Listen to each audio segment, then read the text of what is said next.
ꯇꯣꯉꯥꯟꯕ Facebook page ꯑꯃꯁꯨꯡ ꯑꯦꯀꯥꯎꯟꯠꯁꯤꯡꯗ ꯊꯥꯒꯠꯂꯛꯄ ꯄꯣꯁ video ꯈꯔ ꯃꯌꯥꯝꯗ ꯁꯦꯌꯔ ꯇꯧꯖꯒꯦ꯫ ꯑꯍꯥꯟꯕꯗ ARꯒ ꯀꯨꯀꯤꯒ ꯄꯨꯟꯁꯤꯜꯂꯒ ꯑꯍꯤꯡ ꯑꯃꯗ ꯃꯩꯇꯩ ꯐꯨꯔꯨꯞ ꯇꯨꯝꯅ ꯍꯥꯠꯅꯕ ꯍꯣꯠꯅꯈꯤ꯫ ꯑꯃꯤꯠ ꯁꯍꯥ ꯃꯣꯗꯤ ꯑꯅꯤꯅ ꯃꯩꯇꯩ ꯐꯨꯔꯨꯞ ꯃꯨꯊꯠꯄ ꯄꯥꯝꯃꯤ꯫ ꯃꯅꯤꯄꯨꯔꯒꯤ ꯃꯤꯌꯥꯝꯅ AR ꯎꯔꯨꯕꯗ ꯇꯤꯟ ꯁꯤꯠꯅꯔꯕ ꯃꯇꯝ ꯑꯁꯤꯗ ꯃꯣꯏꯔꯥꯡ ꯁꯦꯟꯗ꯭ꯔꯥꯗꯒꯤ ꯁꯀꯨꯟꯇꯂꯥ ꯀꯧꯕꯤ ꯃꯩꯔꯥꯄꯥꯏꯕꯤ ꯑꯁꯤꯅ ꯁꯦꯟꯗ꯭ꯔꯥꯗ ꯂꯩꯕ ARꯒ ꯄꯨꯜꯂꯒ ꯃꯣꯏꯔꯥꯡ ꯀꯦꯟꯗ꯭ꯔꯒꯤ ꯃꯤꯌꯥꯝꯗ ꯅꯝꯊꯥꯛ ꯇꯧꯗꯨꯅ ꯑꯔꯦꯝ ꯑꯄꯥꯒꯤ ꯄꯣꯠꯂꯝꯁꯤꯡ ꯌꯦꯜꯂꯤ꯫ ARꯒꯤꯗꯃꯛ ꯀꯠꯊꯣꯛꯂꯤꯕꯤ ꯅꯨꯄꯤ ꯑꯁꯤ ꯃꯤꯌꯥꯝꯅ ꯂꯦꯁꯟ ꯑꯃ ꯇꯝꯕꯤꯐꯝ ꯊꯣꯛꯏ ꯍꯥꯏꯅ ꯀꯔꯝꯕ ꯄꯦꯖꯅ ꯊꯥꯒꯠꯂꯛꯄꯅꯣ ꯈꯪꯗ꯭ꯔꯦ, ꯄꯦꯖ ꯃꯃꯤꯡ ꯌꯥꯎꯔꯝꯗ꯭ꯔꯦ, ꯑꯗꯨꯅ ꯊꯥꯒꯠꯂꯛꯄꯅꯤ꯫ ꯑꯇꯣꯞꯄ ꯄꯣꯁ ꯑꯃꯗ ꯑꯣꯜ ꯃꯅꯤꯄꯨꯔ ꯃꯩꯇꯩ ꯕ꯭ꯔꯥꯍꯃꯟ ꯑꯣꯔꯒꯅꯥꯏꯖꯦꯁꯟꯅ ꯅꯣꯇꯤꯁ ꯊꯣꯛꯂꯛꯄ ꯑꯃꯈꯛ ꯅꯣꯇꯤꯁꯇꯨ ꯄꯥꯊꯣꯛꯆꯔꯛꯀꯦ꯫ ꯍꯧꯈꯤꯕ ꯇꯥꯔꯤꯛ 13/3/2024ꯗ ꯁꯣꯁꯤꯌꯦꯜ ꯃꯤꯗꯤꯌꯥ ꯄ꯭ꯂꯦꯠꯐꯣꯔꯝ ꯃꯔꯨꯑꯣꯏꯅ ꯐꯦꯁꯕꯨꯛ ꯑꯃꯗꯤ ꯌꯨꯇ꯭ꯌꯨꯕꯇ ꯐꯖꯗꯕ ꯑꯃꯗꯤ ꯕ꯭ꯔꯥꯍꯃꯟ ꯁꯃꯥꯖꯇ ꯎꯁꯤꯠꯇꯕ ꯃꯥꯟꯕ ꯋꯥꯍꯩ ꯁꯤꯖꯤꯟꯅꯗꯨꯅ ꯗꯣꯂꯤ ꯑꯔꯤꯕꯝ ꯍꯥꯏꯕ ꯆꯦꯅꯦꯜ ꯑꯁꯤꯒꯤ ꯚꯤꯗꯤꯑꯣ ꯑꯃ ꯚꯥꯏꯔꯦꯜ ꯆꯠꯂꯛꯄ ꯑꯁꯤ ꯂꯥꯏꯕꯛ ꯊꯤꯕꯅꯤ ꯑꯃꯁꯨꯡ ꯁꯃꯥꯖ ꯑꯁꯤꯕꯨ ꯂꯩꯈꯥ ꯇꯥꯅꯕ ꯍꯣꯠꯅꯕꯅꯤ ꯍꯥꯏꯅ ꯂꯧꯏ꯫ ꯚꯤꯗꯤꯑꯣ ꯑꯁꯤꯒꯤ ꯃꯇꯥꯡꯗ ꯑꯊꯨꯕꯗ ꯗꯣꯂꯤ ꯑꯔꯤꯕꯝ ꯃꯁꯥꯅ ꯁꯦꯡꯗꯣꯛꯀꯗꯕꯅꯤ꯫ ꯍꯥꯏꯔꯤꯕ ꯋꯥꯐꯝ ꯑꯁꯤꯗ ꯊꯧꯑꯣꯏꯗꯕ ꯇꯧꯗꯨꯅ ꯁꯦꯡꯗꯣꯔꯛꯇꯕ ꯇꯥꯔꯗꯤ ꯃꯗꯨꯗ ꯊꯣꯔꯛꯄ ꯑꯐ ꯐꯠꯇ ꯗꯥꯏꯇ ꯃꯁꯥꯅ ꯄꯨꯒꯗꯕꯅꯤ ꯍꯥꯏꯅ ꯃꯈꯣꯏꯅ ꯅꯣꯇꯤꯁ ꯑꯃ ꯊꯣꯔꯛꯂꯤ꯫ ꯅꯣꯇꯤꯁ ꯑꯁꯤꯒꯤ ꯃꯈꯥ ꯇꯥꯔꯛꯄꯗ ꯗꯣꯂꯤ ꯑꯔꯤꯕꯝꯅ ꯃꯁꯥꯃꯛꯅ ꯁꯦꯡꯗꯣꯔꯛꯂꯤ꯫ ꯍꯧꯈꯤꯕ ꯇꯥꯡ 13/3/2024ꯗ ꯑꯩꯒꯤ ꯗꯣꯂꯤ ꯑꯔꯤꯕꯝ ꯍꯥꯏꯔꯤꯕ ꯌꯨꯇ꯭ꯌꯨꯕ ꯑꯦꯀꯥꯎꯟꯠ ꯑꯁꯤꯗꯒꯤ ꯊꯥꯒꯠꯈꯤꯕ ꯚꯤꯗꯤꯑꯣ ꯑꯃꯗ ꯕ꯭ꯔꯥꯍꯃꯟꯗ ꯁꯣꯛꯄ ꯌꯥꯕ ꯋꯥꯍꯩ ꯋꯥꯇꯥ ꯌꯥꯎꯈꯤꯕ ꯑꯗꯨ ꯃꯊꯪꯗ ꯆꯦꯛꯁꯤꯟꯖꯒꯦ ꯑꯃꯗꯤ ꯁꯣꯏꯈ꯭ꯔꯦ ꯍꯥꯏꯅ ꯁꯦꯡꯗꯣꯛꯆꯔꯤ꯫ ꯁꯦꯡꯗꯣꯛꯆꯔꯤꯕ ꯅꯃꯣꯏꯖꯝ ꯑꯣꯡꯕꯤ ꯗꯣꯂꯤ ꯑꯔꯤꯕꯝ꯫ ꯃꯈꯥ ꯆꯠꯊꯔꯛꯄꯗ ꯇꯣꯝꯊꯤꯟꯉꯥꯟꯕ ꯃꯩꯇꯩ ꯂꯩꯇꯣꯡꯕꯝ ꯍꯥꯏꯔꯤꯕ ꯐꯦꯁꯕꯨꯛ ꯑꯦꯀꯥꯎꯟꯠ ꯑꯗꯨꯅ ꯊꯥꯒꯠꯂꯛꯄꯅꯤ꯫ ꯂꯝꯗꯝ ꯑꯁꯤꯒꯤ ꯏꯖꯠ ꯌꯣꯟꯈꯤꯕ ꯂꯥꯏꯃꯌꯨꯝꯒꯤ ꯂꯥꯏꯗꯨꯅ ꯇꯧꯈ꯭ꯔꯤꯕ ꯃꯌꯥꯝ ꯑꯗꯨꯗꯗꯤ ꯅꯣꯏꯒꯤ ꯑꯣꯔꯒꯅꯥꯏꯖꯦꯁꯟꯗꯣ ꯕ꯭ꯔꯥꯍꯃꯟꯗ ꯁꯣꯛꯏꯅ ꯅꯣꯡꯃꯇ ꯋꯥꯍꯩ ꯑꯃ ꯍꯥꯏꯗꯦ꯫ ꯔꯤꯂꯤꯖꯟ ꯍꯨꯟꯕꯁꯨ ꯅꯠꯇꯕ ꯆꯥꯕ ꯊꯛꯄꯗ ꯁꯦꯡꯗꯣꯛꯍꯟꯅꯕ ꯂꯨꯞ ꯑꯣꯏꯅ ꯂꯩꯔꯤꯔꯥ ꯅꯣꯏꯒꯤꯁꯦ ꯍꯥꯏꯅ ꯋꯥꯍꯪ ꯍꯪꯂꯛꯂꯤ꯫ ꯑꯇꯣꯞꯄ ꯄꯣꯁ ꯑꯃꯗ ꯅꯤꯅꯤ ꯈ꯭ꯋꯥꯏꯔꯥꯛꯄꯝ ꯍꯥꯏꯅ ꯂꯩꯔꯤꯕ ꯏꯟꯁꯇꯥꯒ꯭ꯔꯥꯝ ꯌꯨꯖꯔ ꯑꯗꯨꯅ ꯊꯥꯒꯠꯂꯛꯄꯅꯤ꯫ ꯍꯧꯖꯤꯛꯀꯥꯟ ꯃꯅꯤꯄꯨꯔꯁꯦ ꯀꯩꯗꯧꯔꯒꯦ? ꯁꯥ ꯆꯥꯕꯒꯤꯁꯨ ꯁꯦꯡꯗꯣꯛꯍꯜꯂꯦ ꯑꯗꯨꯒ ꯑꯩꯅ ꯍꯥꯏꯅꯤꯡꯕꯗꯤ ꯃꯤꯒꯤ ꯚꯤꯗꯤꯑꯣ ꯑꯃ ꯊꯥꯒꯠꯄꯗ ꯅꯣꯏꯅ ꯃꯇꯦꯛ ꯃꯇꯦꯛ ꯂꯧꯊꯣꯛꯑꯒ FBCꯗ ꯊꯥꯒꯠꯂꯤꯁꯤꯕꯨ ꯀꯔꯤ ꯀꯣꯛꯅꯣ? ꯐꯨꯜ ꯑꯣꯏꯅ ꯊꯥꯒꯠꯄꯁꯨ ꯅꯠꯇꯦ꯫ ꯅꯣꯏꯅ ꯃꯇꯦꯛ ꯃꯇꯦꯛ ꯂꯧꯔꯒ ꯉꯥꯏꯍꯥꯛꯀꯤ ꯅꯣꯛꯅꯕ ꯅꯨꯡꯉꯥꯏꯅꯕ ꯃꯤꯝꯁ ꯑꯣꯏꯅ ꯁꯦꯝꯃꯝꯕꯗꯤ ꯌꯥꯏ꯫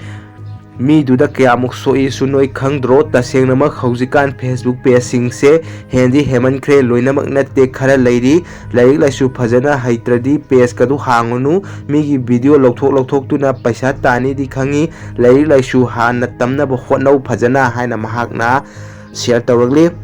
ꯑꯇꯣꯞꯄ ꯄꯣꯁ ꯑꯃꯗ ꯕꯣꯕꯤ PH ꯍꯥꯏꯅ ꯂꯩꯔꯤꯕ ꯐꯦꯁꯕꯨꯛ ꯑꯦꯀꯥꯎꯟꯠ ꯑꯗꯨꯅ ꯊꯥꯒꯠꯂꯛꯄꯅꯤ꯫ ꯕꯤꯔꯦꯟ ꯁꯤꯡ ꯗꯥꯏꯔꯦꯛ ꯑꯣꯏꯅ ꯅꯪꯉꯣꯟꯗ ꯇꯦꯒ ꯇꯧꯏꯁꯤꯅꯤ꯫ ꯃꯅꯤꯄꯨꯔꯗ ꯅꯪꯒꯤ ꯅꯊꯧꯅ ꯀꯩ ꯄꯨꯊꯣꯛꯄ ꯉꯝꯒꯦ? ꯐꯥꯒꯦꯁꯨ ꯐꯥꯔꯣ, ꯍꯥꯠꯀꯦꯁꯨ ꯍꯥꯠꯂꯣ, ꯁꯤꯔꯁꯨ ꯁꯤꯔꯒꯦ, ꯏꯃꯥꯒꯤꯗꯃꯛꯇ ꯀꯨꯀꯤ ꯗꯤꯃꯥꯟ ꯈꯨꯗꯤꯡꯃꯛ ꯄꯥꯁ ꯂꯣꯏꯅ ꯇꯧꯗꯨꯔꯤ꯫ ꯃꯩꯇꯩꯒꯤ ꯗꯤꯃꯥꯟ ꯑꯃꯕꯨꯛ ꯌꯥꯎꯗ꯭ꯔꯤꯁꯤ ꯀꯃꯥꯏꯅ ꯇꯧꯏꯅꯣ? ꯑꯩ ꯍꯥꯠꯀꯦꯁꯨ ꯍꯥꯠꯄꯤꯔꯣ꯫ ꯁꯨꯃꯥꯏꯅ ꯇꯧꯗꯧ ꯑꯣꯏꯔꯗꯤ ꯅꯥꯒꯥꯂꯦꯟꯗꯒꯤꯗꯃꯛꯇ ꯀꯨꯀꯤꯁꯤꯡꯅ ꯂꯥꯟ ꯇꯧꯔꯛꯄ ꯃꯇꯝꯗ ꯅꯥꯒꯥꯂꯦꯟꯒꯤ ꯃꯄꯤ ꯃꯄꯥ ꯑꯣꯏꯕꯁꯤꯡꯅ ꯀꯃꯥꯏꯅ ꯉꯥꯛꯈꯤ ꯑꯗꯨꯒꯤꯗꯃꯛꯇꯅꯤ ꯉꯁꯤ ꯐꯥꯎ ꯅꯥꯒꯥꯂꯦꯟ ꯍꯥꯏꯅ ꯂꯩꯍꯧꯔꯤꯁꯤ꯫ ꯑꯗꯨ ꯅꯠꯇ꯭ꯔꯗꯤ ꯀꯨꯀꯤꯂꯦꯟ ꯍꯥꯏꯅ ꯂꯩꯍꯧꯔꯅꯤ꯫ ꯄꯥꯕꯨꯡ ꯀꯩ ꯇꯧꯕ ꯉꯝꯒꯦ? ꯍꯨ ꯑꯥꯔ ꯌꯨ ꯍꯥꯏꯅ ꯃꯍꯥꯛꯅ ꯀꯣꯏꯁꯟ ꯍꯪꯂꯛꯂꯤ꯫ ꯑꯇꯣꯞꯄ ꯄꯣꯁ ꯑꯃꯗ ꯃꯅꯤꯄꯨꯔ ꯀꯪꯂꯩꯄꯥꯛ ꯑꯩꯈꯣꯏ ꯌꯦꯜꯍꯧꯃꯤ ꯍꯥꯏꯔꯤꯕ ꯐꯦꯁꯕꯨꯛ ꯄꯦꯖ ꯑꯗꯨꯅ ꯊꯥꯒꯠꯂꯛꯄꯅꯤ꯫ ꯁꯨ ꯆꯠꯅꯔꯤꯕ ꯀꯨꯀꯤ ꯂꯥꯜꯍꯧꯂꯨꯞꯁꯤꯡꯒꯤ ꯀꯦꯝꯞ ꯃꯁꯤꯡ ꯍꯟꯊꯍꯟꯅꯕ ꯈꯪꯍꯜꯂꯛꯈ꯭ꯔꯦ꯫ ꯍꯟꯗꯛ ꯗꯤꯜꯂꯤꯒꯤ ꯃꯤꯇꯤꯡꯗ ꯁꯨ ꯁꯥꯡꯗꯣꯛꯅꯕ ꯑꯦꯖꯦꯟꯁꯤꯅ ꯍꯧꯗꯣꯔꯛꯄꯗ ꯇꯝꯄꯥꯛꯇ ꯀꯣꯏꯁꯤꯜꯂꯒ ꯁꯨ ꯀꯦꯝꯞꯁꯤꯡ ꯊꯝꯖꯤꯜꯂꯕꯁꯤ ꯀꯔꯤꯒꯤꯅꯣ?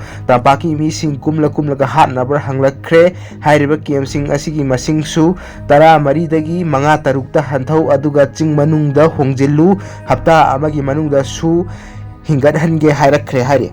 ꯑꯇꯣꯞꯄ ꯄꯣꯁ ꯑꯁꯤꯁꯨ ꯃꯅꯤꯄꯨꯔ ꯀꯪꯂꯩꯄꯥꯛ ꯑꯩꯈꯣꯏ ꯌꯦꯜꯍꯧꯃꯤ ꯍꯥꯏꯔꯤꯕ ꯐꯦꯁꯕꯨꯛ ꯄꯦꯖ ꯑꯗꯨꯅ ꯊꯥꯒꯠꯂꯛꯄꯅꯤ꯫ ꯏꯃꯔꯖꯦꯟꯁꯤ ꯃꯤꯇꯤꯡ ꯇꯧꯈ꯭ꯔꯦ꯫ ꯀꯥꯡꯄꯣꯛꯄꯤ ꯗꯤꯁꯇ꯭ꯔꯤꯛꯇꯁꯨ ꯁꯦꯟꯇ꯭ꯔꯦꯜ ꯁꯦꯀꯨꯔꯤꯇꯤ ꯐꯣꯔꯁ ꯊꯨꯡꯈ꯭ꯔꯦ꯫ ꯍꯥꯟꯅ ꯑꯃꯨꯛꯇ ꯎꯈꯤꯗꯕ ꯌꯥꯝꯂꯕ ꯁꯦꯀꯨꯔꯤꯇꯤ ꯄꯥꯔꯁꯣꯅꯦꯜ ꯎꯔꯛꯄꯗ ꯃꯤꯄꯥꯏꯕ ꯐꯥꯎꯅꯕꯗꯒꯤ ꯀꯨꯀꯤꯁꯨ ꯃꯤꯂꯤꯇꯦꯟꯠꯁꯤꯡꯁꯨ ꯀꯔꯤ ꯇꯧꯁꯤꯒꯦ ꯈꯟꯅꯅꯕ ꯏꯃꯔꯖꯦꯟꯁꯤ ꯃꯤꯇꯤꯡ ꯀꯧꯈ꯭ꯔꯦ꯫ ꯀꯥꯡꯄꯣꯛꯄꯤꯒꯤ ꯁꯥꯏꯀꯨꯜ ꯁꯕ ꯗꯤꯚꯤꯖꯟ ꯃꯐꯝ 3ꯇ CRPF ꯂꯩꯁꯤꯟꯈ꯭ꯔꯦ꯫ ꯃꯐꯝꯁꯤꯡ ꯑꯗꯨꯗꯤ ꯄꯨꯔꯨꯝ ꯂꯤꯛꯂꯤ, ꯁꯥꯗꯨ ꯀꯣꯏꯔꯦꯡ, ꯏꯀꯧꯃꯨꯂꯥꯝ, ꯊꯪꯒꯥꯜ ꯁꯨꯔꯨꯡ, ꯊꯪꯀꯥꯟꯐꯥꯏ, ꯁꯥꯏꯀꯨꯜ ꯄꯨꯂꯤꯁ ꯁ꯭ꯇꯦꯁꯟ ꯍꯥꯏꯔꯤꯕ ꯃꯐꯝꯁꯤꯡ ꯑꯁꯤꯗ CRPF ꯁꯤꯡ ꯂꯩꯁꯤꯟꯈ꯭ꯔꯦ ꯍꯥꯏꯔꯤ꯫ अतोप पोस्ट अमदा आरोन काइसिंग हाइना लेरिबा फेसबुक अकाउंट अदुना थागलकपनी आईदी लान हौबदगी इंडिजिनस कम्युनिटी सिंग पुलसी हाइबनी कुकी की प्लान लोय उबा फंगबगी अइंगोंदा लान लौबा मयाम अमा लई मीगी गो पाप तादबीदा कुकी दा साइड तौबा नगादसु लैदबा नत्ते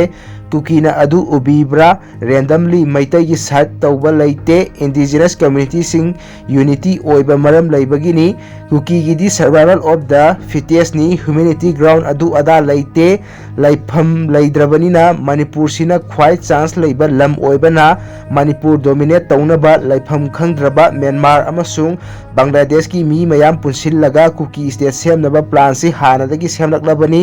अखोइना सिंपेथी उर्फम थोकते मोइगी ओइनदी मोइना चुमना चलदी अखोइसु चुमना चटकनी मोइना लाना अदुम चलगा अखोइना काउंटर तौदरदी अखोइ मिनाय ओइरनी कुइररोय इंडिजिनस कम्युनिटी सिंगी इंटेलेक्चुअल सिंग पब्लिक ता बाप ताहलगा तौफम तौबा हाइबसी याम अर्जेंट ओइरे हाइना महाकना शेयर तौरकली अतोपा पोस्ट अमदा टोमटोम सना नोंसाबना थागलकपनी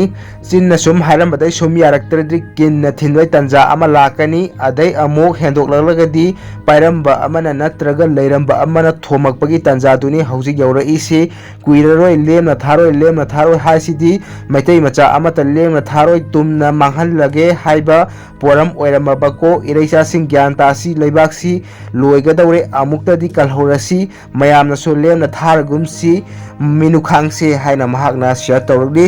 अतोपा पोस्ट अमदा कुकी नुपी अनि ड्रग्स का कोनना फारे anti narcotic task force ANTF ना शिलोंगी मंदार्टिंग पुलिस स्टेशन एरिया दा चेक तौबगी थबक चथबदा हेरोइन नंबर 4 ग्राम 454.32 पुरंबा कुकी नुपी अनि फागतपा ngamle हाइरी ड्रग का कोनना फारबा नुपी अनि अदु सेनापति डिस्ट्रिक्ट की मनुंग चना लैबा न्यू कैथेल मानबीदगी मोंकिम हाउकिप सही यांkai humdoi amadi tinkhonai हाउकिप सही 58 कवी हाइरी मखोई अनि की मथकता narcotic drugs and psychotropic substance act NDPS पांदुना मखातबा इन्वेस्टिगेशन चथबा हौख्रे हाइरे अतोपा पोस्ट अमदा मतम की मरु ओइबा ई पाव हाइना लेरिबा फेसबुक पेज अदु थागलकपनी सोशल मीडिया दा वीडियो थादोकपा यादनबा कॉल नेटवर्क फंगदनबा सेंट्रल फोर्स ना जेमर थादोकलगा लाकलेना पाव लेरे इरैसा सिंह चेक्सिन बियु यारिखै अपडेट सु तौनबा होटना बियु हाइना महाकना शेयर तौरकली अतोपा पोस्ट अमदा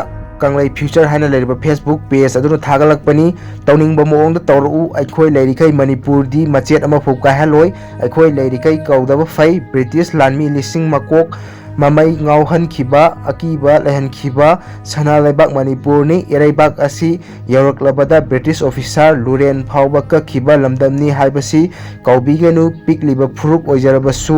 थौनादी नुय गुंबा लिसिंग की थौना चेलबा इफुरुपनी एरैबाक इफुरुप असि मचोय तानबा होनरबदी अखोयना कैदोनुंगदा तुमिना लैरोय हाइबा कौबिगेनु अखोय लैरिबा असि लैतेंगी नते कौबिदबा फै याइफरे सना लेबाक मणिपुर हाना महाना share तौरकली ngasi matang asida video asi losinjarage channel asibu nungsibiduna subscribe tausanbiu haina ningsingjari aigi atopa channel viral news manipur hairiba channel adugi link description da hapcharamge channel adusu subscribe tausanbiduna aduda thagalakpa video singsu changnana yengbiu haina ningsingjari thank you